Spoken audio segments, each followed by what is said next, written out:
நார்த்வுட் high பள்ளியின் மதிய உணவு நேரம். லியோ அந்த நாளும் போல சலிப்பாக உணவு சாப்பிடி கொண்டிருந்தான்.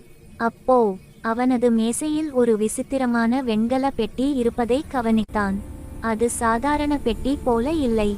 அந்த பெட்டியில் சில அபாயகரமான சின்னங்கள் பொறிக்கப்பட்டிருந்தன. அவன் நண்பி மாயா சொன்னாள், "இது ஏதோ வித்தியாசமாக இருக்கு, இதை தொடாதே." அந்த நேரத்தில் பெட்டி அதிரத் தொடங்கியது. "லம் லம்" என்ற சத்தம் கேட்டது. பெட்டியின் ஒரு பக்கம் மெதுவாக திறக்க ஆரம்பித்தது.